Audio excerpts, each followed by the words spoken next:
اعوذ باللہ من الشیطان الرجیم بسم اللہ الرحمن الرحیم نحمده ونصلی علی رسولہ الکریم والمہدی الموعود علیہ الصلاة والتسلیم وعلى آلہما وصحبہما اجمعین اما بعد فقال اللہ سبحانہ وتعالی فی القرآن المجید والفرقان الحمید بسم اللہ الرحمن الرحیم أيها الذين آمنوا أنفقوا مما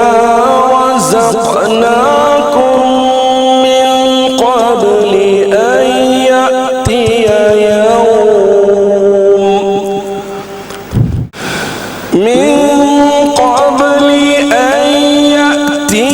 يوم لا بيع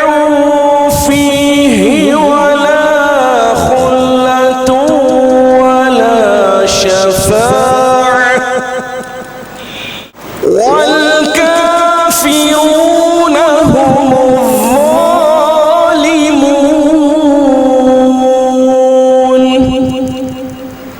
صدق اللہ العظیم.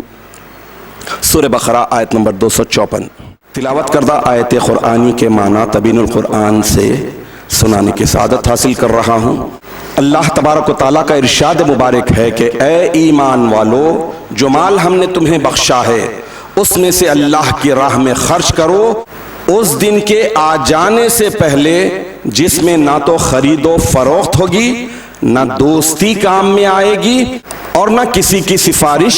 فائدہ دے گی، اور کفار ہی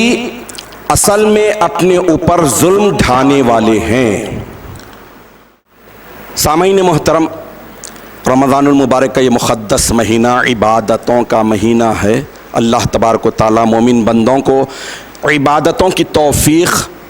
غیر رمضان المبارک کے مقابلے میں اس ماہ مقدس میں اپنے فضل و کرم سے بہت زیادہ عطا فرماتے ہیں. ہر عبادت کا مقصد ایک ہی ہے، منشا ایک ہی ہے، ٹارگٹ ایک ہی ہونا چاہیے. وہ ہے اللہ تبارک و تعالیٰ کی بندگی، اللہ تبارک و تعالیٰ کی شکر گزاری،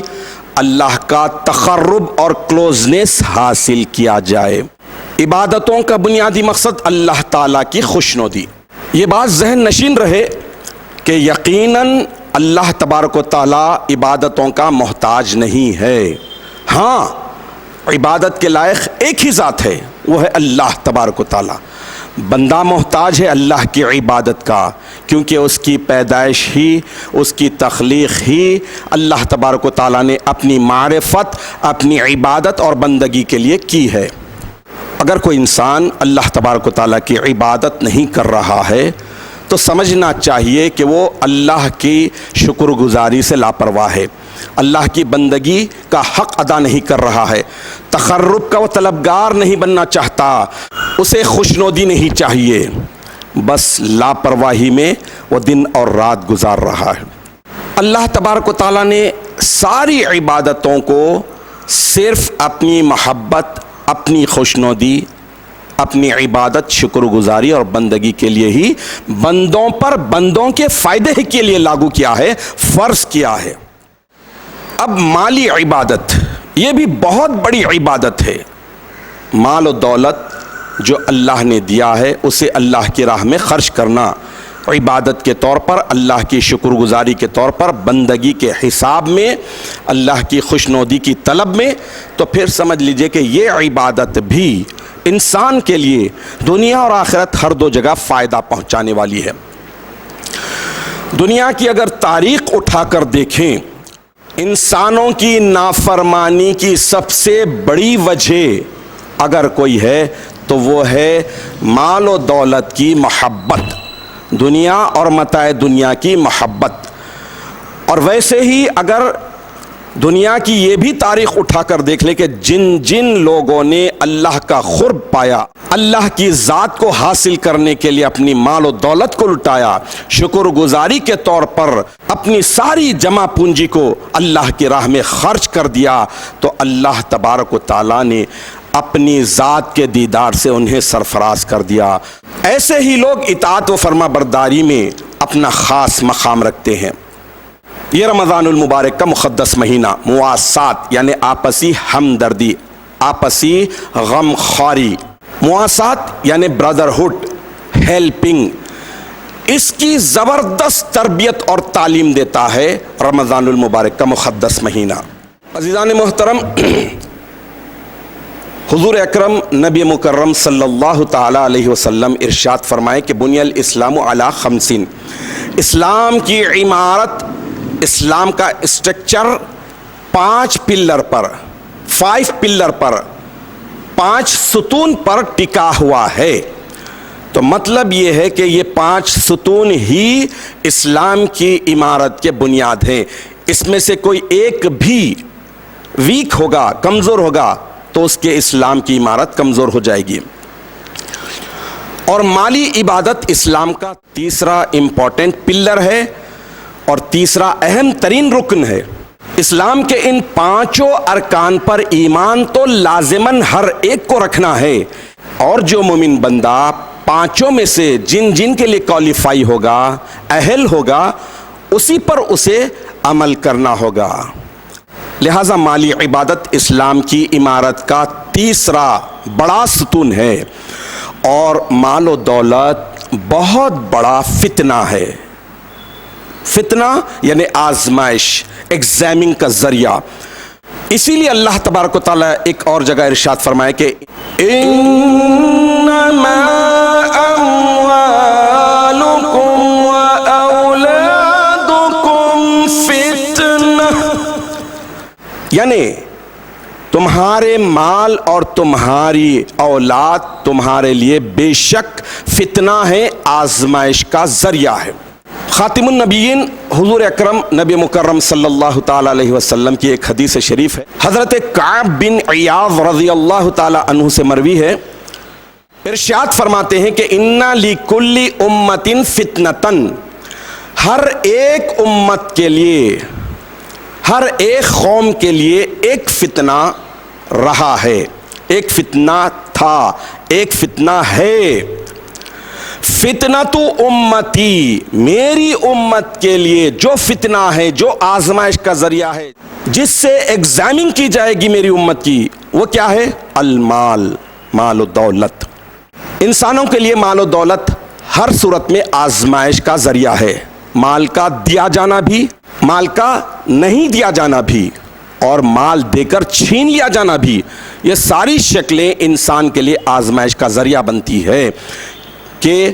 مال کی محبت زیادہ ہے یا مال کے مالک حقیقی اللہ رب العالمین کی محبت زیادہ ہے۔ اللہ تبارک و تعالیٰ نے جس کے پاس مال و دولت کے سارے خزانے ہیں، یہ کائنات جب سے منڈی ہے وہ اپنے مال و دولت کے خزانوں کو لٹا رہا ہے، لیکن اس کے خزانوں میں کوئی کمی نہیں ہے۔ یہ مالی عبادت مومن بندوں پر جو فرض کی گئی ہے، زکوٰۃ کی شکل میں، عشر کی صورت میں، صدقات کی صورت میں، یہ سارے کے سارے اس وجہ سے ہے کہ معیشت کا نظام بہترین انداز میں چلے، ہر ایک کا حق ادا ہو، بیلنسنگ رہے، توازن رہے، ورنہ اللہ کے یہاں خزانوں میں کوئی کمی نہیں ہے، اللہ کے خزانے بہت بڑے ہیں۔ مالی عبادت کے 2 مقصد ہیں، ایک مقصد ہے محبت کا امتحان لیا جائے، یعنی مال کی محبت ہے یا مال کے مالک کی محبت ہے۔ انسان کے دل میں مال کی محبت ہے تو سمجھ لیجئے کہ مال کے مالک حقیقی رب العالمین کی محبت آ ہی نہیں سکتی۔ اگر مالک حقیقی کی محبت ہے تو پھر اس کے پاس زر اور زمین یعنی سونا اور مٹی ایک جیسے ہو جائیں گے۔ دوسرا مقصد ہے مالی عبادت کا، وہ ہے محتاجوں، بے کسوں کی حاجت روائی کرنا، ان کی ضرورتوں کی تکمیل ہو۔ جو مالدار ہیں، دولت مند ہیں، وہ اپنے فرائض کی جب تکمیل کرتے ہیں تو اس تکمیل کی وجہ سے محتاجوں، غریبوں، بے کسوں، بیواؤں اور جتنے اس کیٹیگری کے ہیں ان کی ضرورتوں کی تکمیل ہو، یعنی نیڈی جو ہیلپ لیس پیپل ہوتے ہیں ان کے ریکوائرمنٹس اللہ کے اس نظام سے پورے ہوں۔ حاضرین محترم، بحیثیت مومن ہم اس بات پر مکمل ایقان اور ایمان رکھیں کہ اسلام منتشر قوانین کا نام ہرگز نہیں ہے۔ بے تکے بے ڈھب رولز اور ریگولیشنز نہیں ہے، یعنی بیس لیس، یوز لیس اور سینس لیس جو قوانین ہوتے ہیں، جو رولز اور ریگولیشنز ہوتے ہیں، اس سے دور کا بھی تعلق نہیں ہے۔ اسلام ایک منظم، ایک معتبر نظام کا نام ہے، ایک مستند سسٹم کا نام ہے، فطری سسٹم کا نام ہے، یعنی آرگنائزڈ سسٹم، پرفیکٹ رولز اور ریگولیشنز، ایتھینٹک اور نیچرل۔ انہی قوانین سے اسلامی قوانین بنے ہیں۔ تو مالی عبادت بھی ایک منظم سسٹم کے تحت اللہ تعالیٰ نے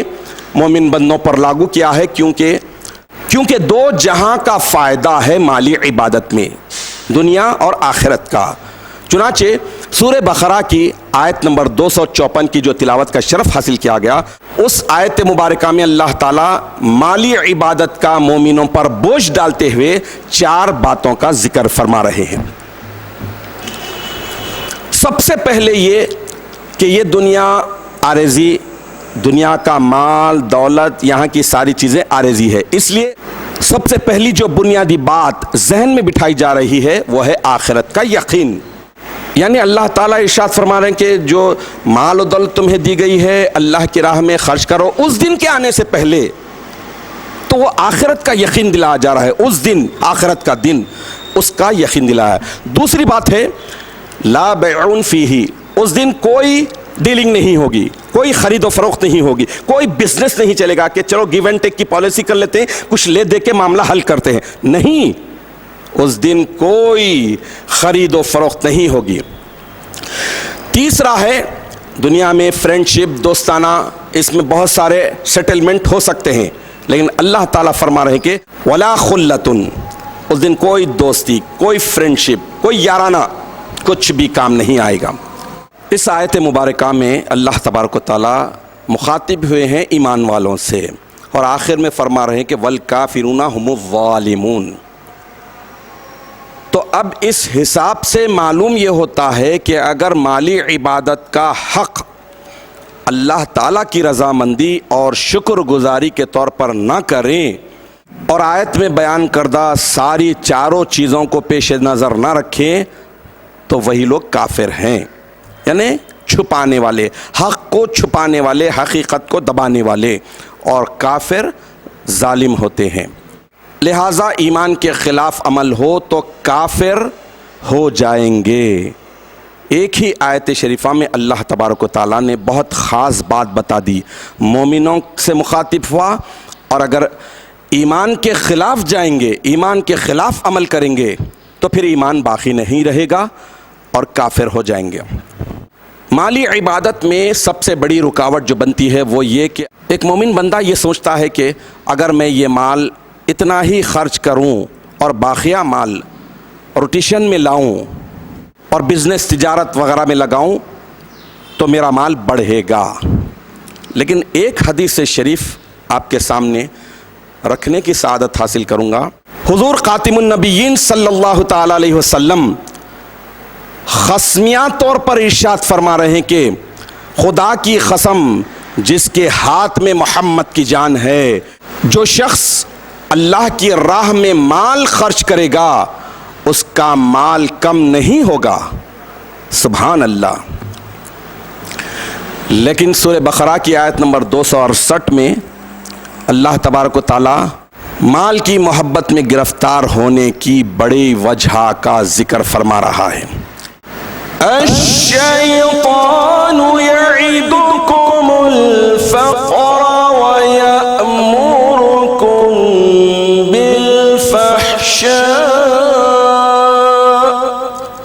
کہ شیطان فخر و فاخہ اور تنگ دستی سے ڈراتا ہے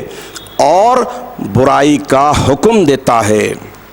اب اس حساب سے دیکھیے، ایک طرف حضور اکرم نبی مکرم صلی اللہ تعالی علیہ وسلم کا تیقن ہے کہ جو اللہ کی راہ میں مال خرچ کرے گا اس کا مال کم نہیں ہوگا، تو دوسری طرف تنگی کا ڈر ہے، شیطان ڈرا رہا ہے، ارے کدھر خرچ کرتا، کہاں خرچ کرتا، بزنس میں لگا، تو تو ان دو متضاد باتوں کے اور ٹکرانے والی باتوں کے ذریعے ہم آسانی کے ساتھ نتیجہ نکال سکتے ہیں کہ ہماری مالی عبادت میں ہمارا پوزیشن کیا ہے، مالی عبادت میں ہم کتنے صحیح درست ہیں یا نہیں ہیں۔ اگر تیقن پر یقین ہے تو سمجھ لیجئے کہ مالی عبادت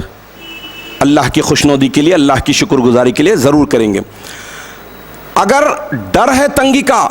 تو پھر سمجھ لیجئے کہ شیطان کے نرغے میں پھنس چکے ہیں۔ سورہ بقرہ کی آیت نمبر 254 میں یہی سمجھایا جا رہا ہے۔ اگر یہ اہم بات ہمارے ذہن میں رہے کہ اللہ تبارک و تعالیٰ کی ہر عطا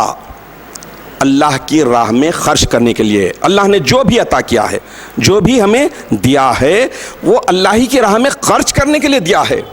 جیسے جسم ہے اللہ کی راہ میں، مال ہے اللہ کی راہ میں، صحت ہے اللہ کی راہ میں، جو سانسیں ہیں ہماری وہ اللہ کی راہ میں، اللہ کی یاد میں، اولاد ہے نیکوکار متقی پرہیزگار بنا کے اللہ کی راہ میں خرچ کرنا، وغیرہ وغیرہ۔ ساری چیزیں جتنے اللہ کی عطا کردہ چیزیں ہیں وہ ساری کے سارے اللہ کی راہ میں خرچ کرنا ہے۔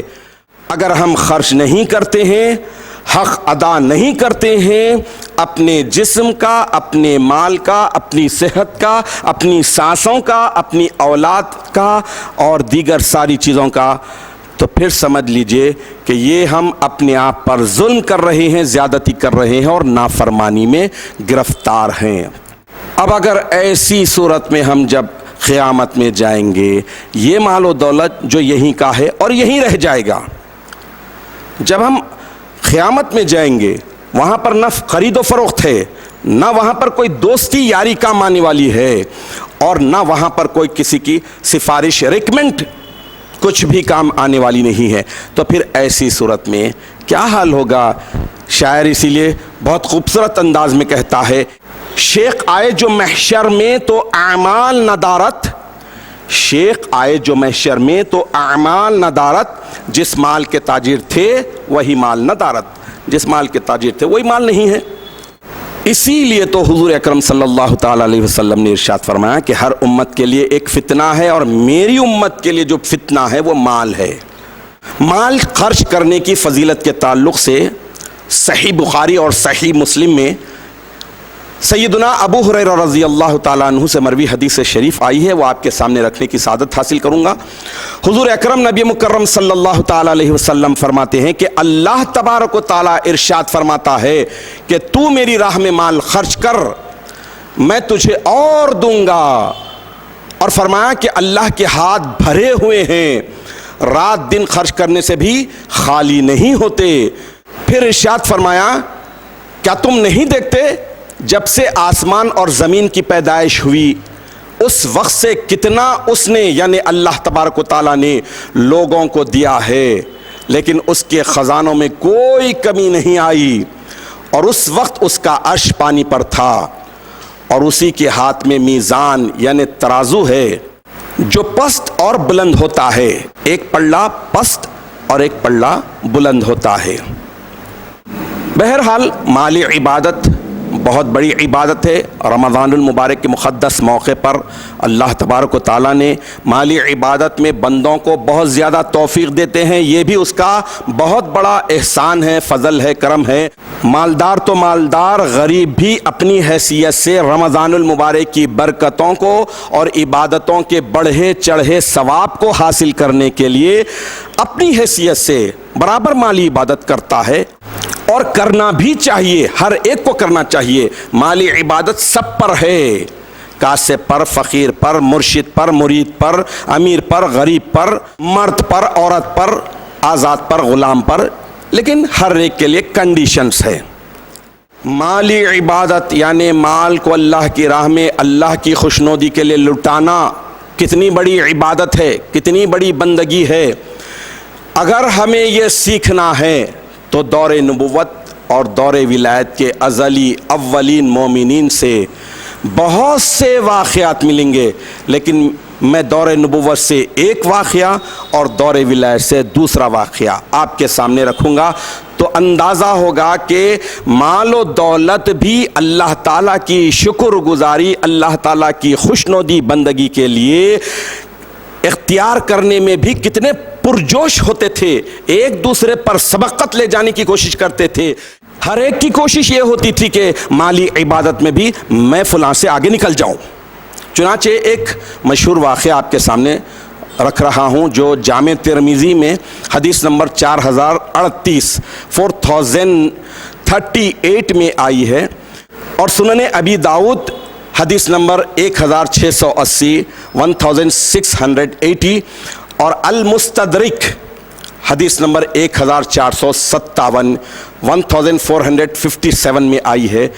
یہ بہت خوبصورت واقعہ ہے، تاریخ کا بہت ہی اہم ترین واقعہ ہے۔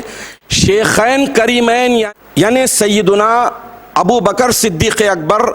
اور سیدنا عمر فاروق اعظم رضی اللہ تعالی عنہما کے درمیان کا ہے۔ حضرت عمر فاروق رضی اللہ تعالی عنہ اس کے راوی ہیں، وہ بیان کرتے ہیں کہ حضور اکرم نبی مکرم صلی اللہ تعالی علیہ وسلم نے ہمیں صدقہ کرنے کا حکم فرمایا، تو اتفاق ایسا ہوا کہ اس وقت میرے پاس کافی مال تھا۔ میں سوچنے لگا کہ آج میں حضرت ابو بکر صدیق سے سبقت لے جاؤں گا، میں مالی عبادت میں ان سے آگے نکل جاؤں گا۔ اس ارادے سے میں نے اپنا آدھا مال حضور اکرم نبی مکرم صلی اللہ تعالی علیہ وسلم کے قدموں میں لا کر ڈال دیا، اور حضرت ابو بکر صدیق رضی اللہ تعالی عنہ بھی صدقے کا حکم ملنے کے بعد حضور اکرم صلی اللہ تعالی علیہ وسلم کی خدمت اقدس میں آئے، قدموں میں ڈال دیا۔ جب دو طرف سے بھی مال آ گیا تو اس کے راوی ہیں حضرت عمر بن خطاب فاروق اعظم رضی اللہ تعالی عنہ، وہ بیان کر رہے ہیں کہ جب یہ ہو گیا تو حضور اکرم نبی مکرم صلی اللہ تعالی علیہ وسلم سوال کیے کہ اے عمر، گھر والوں کے لیے کیا چھوڑ آئے ہو؟ تو میں نے عرض کیا کہ آدھا مال چھوڑ آیا ہوں۔ پھر اس کے بعد آقائے دو جہاں صلی اللہ تعالی علیہ وسلم حضرت ابو بکر صدیق رضی اللہ تعالی عنہ سے ارشاد فرمائے کہ اے ابو بکر، آپ اپنے گھر والوں کے لیے کیا چھوڑ آئے ہو؟ تو جواب سنیے امیر المومنین سیدنا ابو بکر صدیق اکبر رضی اللہ تعالی عنہ کا۔ عرض کرنے لگے ابقیت لہم اللہ ورسولہ، یا رسول اللہ، میں اپنے گھر والوں کے لیے اللہ اور اس کے رسول کو چھوڑ آیا ہوں۔ اس کے بعد سیدنا عمر فاروق اعظم رضی اللہ تعالیٰ عنہ فرماتے ہیں کہ قلت واللہ، خدا کی قسم، لا اسبقہ الی شیء ابدا، یعنی خدا کی قسم میں ابو بکر سے کسی چیز میں آگے نہیں بڑھ سکتا۔ سبحان اللہ، سبحان اللہ۔ یعنی سیدنا ابو بکر صدیق اکبر رضی اللہ تعالی عنہ نے اپنے گھر میں جو بھی پونجی تھی، جو بھی مال تھا، جتنا مال تھا، پورے کا پورا لا کر قدموں میں ڈال دیا تھا۔ چلیے ایک اور صدیق ولایت کا واقعہ آپ کو سناتا چلوں۔ حاشیہ انصاف نامے کے صفحے 38 پر یہ واقعہ آیا ہے۔ امیر المصدقین بندگی میاں سیدنا شاہ قنوی صدیق ولایت رضی اللہ تعالی عنہ بھی ایک موقع پر کمبل پہن کر جو کچھ گھر میں تھا، جو کچھ، سب کا سب اللہ کی راہ میں دے دیا۔ چنانچہ ابو بکر صدیق رضی اللہ تعالی عنہ نے کمبل پہن کر جو کچھ گھر میں تھا سب دے دیا تھا۔ اسی طرح صدیق مہدی سیدنا شاہ قنوی رضی اللہ تعالی عنہ نے بھی کیا تھا۔ مال و دولت کی حیثیت سمجھنے کے لیے یہ لاک ڈاؤن کا سچویشن بڑا اچھا آیا ہے۔ جو لوگ مال و دولت پر سمجھ رہے تھے کہ مال ہے یہ کر لیں گے، دولت ہوئی تو یہ کر لے سکتے ہیں، آج مال و دولت کے ذخیرے ہیں، اکاؤنٹس بھرے پڑے ہیں، گھروں میں مال و دولت کے انبار ہیں، کچھ نہیں کر سکتے ہیں، اپنی اسٹیٹ سے دوسری اسٹیٹ میں نہیں جا سکتے، نہ بائی روڈ، نہ بائی ٹرین، نہ بائی ایئر، کسی بھی حیثیت سے نہیں جا سکتے، کچھ دینا ہے، کچھ لانا ہے، کچھ نہیں کر سکتے۔ مال کی حیثیت یہ لاک ڈاؤن بتا رہا ہے کہ کتنی بے وقت ہے، کتنی معمولی ہے، ہیچ ہے، کچھ بھی نہیں، مال و دولت سب کچھ قریب ہے، کچھ نہیں کر پا سک رہا ہے۔ آج کا انسان نصاب، پرسنٹیج، عشر 10% ہے، زکوٰۃ 2.5% ہے، صدقات کتنے نکالنا، منیمم کے لیے بھی سوچتا ہے، حق ادا نہیں کرتا، ہمیشہ پرسنٹیج میں پھنسا رہ جاتا ہے، پھر کیلکولیشن کرتا ہے، پھر موقع ملے تو پھر اس میں بھی ڈنڈی مارنے کی کوشش کرتا ہے۔ جب اللہ سے مانگتا ہے تو کروڑوں میں مانگتا ہے، بے حساب مانگتا ہے، گنتی نہیں، شمار نہیں،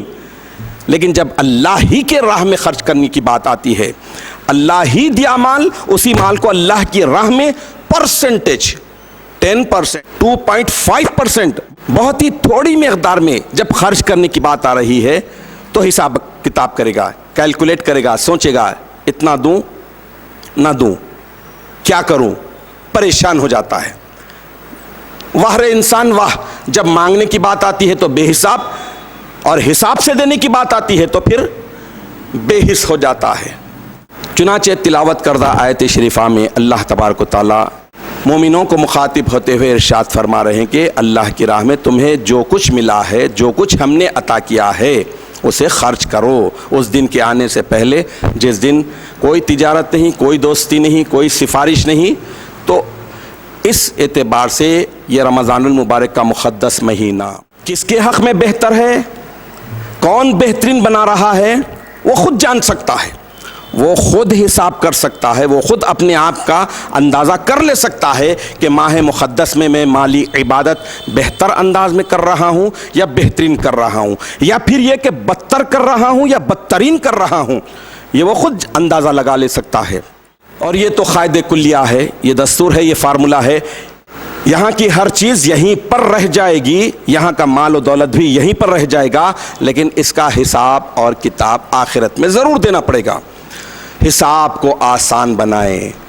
حساب کے لیے ڈرتے رہیں کہ اللہ حساب لینے والا ہے، تو پھر یقیناً مالی عبادت میں کوئی کوتاہی کرنے سے پہلے انسان 1000 بار سوچے گا۔ لہذا رمضان المبارک کا یہ مقدس مہینہ بڑے چپکے سے، تیزی کے ساتھ رواں دواں ہے۔ آج 17 رمضان المبارک ہے، اور ہمیں یہ مقدس مہینہ پکار پکار کر کہہ رہا ہے کہ نیکیوں کو، اچھائیوں کو بڑھ بڑھ کر، چڑھ چڑھ کر اختیار کرتا جائے، اور برائیوں کو پوری شدت کے ساتھ اپنے سے دور کرتا جائے، گناہوں سے بچتا جائے، تاکہ اللہ تعالیٰ کی رضامندی اور خوشنودی حاصل ہو، مالی عبادت بھی شکر گزاری کا ذریعہ بنے۔ مال و دولت کسی کو دیتے ہیں تو اس بنیادی ایمان اور عقیدے کے ساتھ دیں کہ یہ اللہ کا حکم ہے، اور اللہ کا حکم ماننا ہمارے اپنے ذاتی فائدے کے لیے ضروری ہے۔ اس میں بندگی کا بھی اظہار ہے، شکر گزاری کا بھی اظہار ہے، اور اللہ تعالیٰ کی خوشنودی کا بھی اظہار ہے۔ تو آخر میں اللہ تبارک و تعالیٰ سے دعا ہے کہ اپنے فضل و کرم سے، رسول و مہدی کے صدقے سے، سب سے بڑے فتنے مال و دولت کی محبت ہمارے دلوں میں بسنے نہ پائے۔ محبت اور عشق صرف اور صرف تیرا ہی ہمارے دلوں میں بسا رہے، اس کے لیے ہمیں ساری عبادتوں کی طرح مالی عبادت بھی پورے حقیقی ایمان کے ساتھ، سچے جذبے کے ساتھ اختیار کرنے کی توفیق عطا فرما۔ مال کی شکر گزاری کا صحیح طور پر حق ادا کرنے کی توفیق عطا فرما۔ مالی عبادت کرتے ہوئے تیری بندگی اور پرستش کا صحیح طور پر ہم سے اظہار ہو، اور دنیا اور متاع دنیا کی محبت، یہاں کے مال و دولت میں الجھ کر تیری عبادت سے غفلت کرنے سے ہمیں بچے رہنے کی توفیق عطا فرما، اور ہمیں دنیا اور آخرت میں جو چیزیں کامیابی اور نجات دلانے والی ہیں انہی چیزوں کو اختیار کرنے کی توفیق عطا فرما، اور جو چیزیں کامیابی اور نجات میں رکاوٹ بننے والی ہے ان ساری چیزوں سے ہمیں دور رہنے کی توفیق عطا فرما، بچے رہنے کی توفیق عطا فرما۔ آمین یا رب العالمین، وآخر دعوانا ان الحمد للہ رب العالمین۔